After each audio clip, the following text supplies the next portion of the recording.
Hello friends, நீங்கள் நம்ம என்ன வீடியோ பார்க்க போகிறோம்னா, நம்ம கஸ்டமர் ஒருத்தர் கோயம்புத்தூர் டிஸ்ட்ரிக்ட் கிணத்துக்கடவுலேருந்து கால் பண்ணியிருந்தாங்க. அவங்களோட கிட்ஸ் ஸ்கூலுக்கு கேமரா இன்ஸ்டாலேஷன் பண்ணி சொல்லியிருந்தாங்க. இதுக்கு என்னென்ன மெட்டீரியல் யூஸ் பண்ணியிருக்கோம் அப்படிங்கிறத அந்த வீடியோ பார்க்க போகிறோம். இந்த வீடியோ ஸ்கிப் பண்ணாமல் பாருங்கள், வாங்க வீடியோக்குள்ளே போகலாம். ஃபர்ஸ்ட் இதுக்கு என்ன டிவிஆர் யூஸ் பண்ணியிருக்கோம் பார்த்தீங்கன்னா, இக்வேஷன் அப்படிங்கிற பிராண்ட்லேருந்து 2way ஆடியோ சப்போர்ட் பண்ணுற மாதிரி 8 சேனல் டிவிஆர் யூஸ் பண்ணியிருக்கோம். இதுக்கு என்ன ஹார்ட் டிஸ்க் யூஸ் பண்ணியிருக்கோம் பார்த்தீங்கன்னா, WD அப்படிங்கிற பிராண்ட்லேருந்து 2TB ஹார்ட் டிஸ்க் ஒன்று யூஸ் பண்ணியிருக்கோம். இதுக்கு என்ன SMBS யூஸ் பண்ணியிருக்கோம் பார்த்தீங்கன்னா, ஃபைபர் அப்படிங்கிற பிராண்ட் வந்து 8 சேனல் SMBS ஒன்று யூஸ் பண்ணியிருக்கோம்.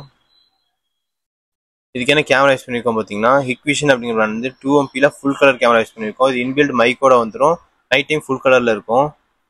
நம்ம எந்த ஒரு கஸ்டமருக்கு கொரியர் சென்ட் பண்ணுறோம்னாலும், இல்லை ஒரு கஸ்டமர் பிளேஸில் வந்து கேமரா இன்ஸ்டலேஷன் பண்ண போகிறனாலும், ஒன்ஸ் கேமரா ஓப்பன் பண்ணுறதுக்கு முன்னாடி கஸ்டமர் கிட்ட வந்து கேமரா சீல் ஓப்பனில் இருக்கா இல்லை ஏதாவது டேமேஜ் இருக்கான்னு ஒன்ஸ் காமிச்சிட்டு அதுக்கப்புறம் தான் நம்ம சீலே ஓப்பன் பண்ணுவோம்.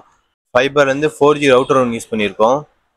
அது கூடவே பார்த்தீங்கன்னா CP+ அப்படிங்கிற பிராண்ட் வந்து 2U நெட்வொர்க்கிங் ரேக் ஒன்று யூஸ் பண்ணியிருக்கோம்.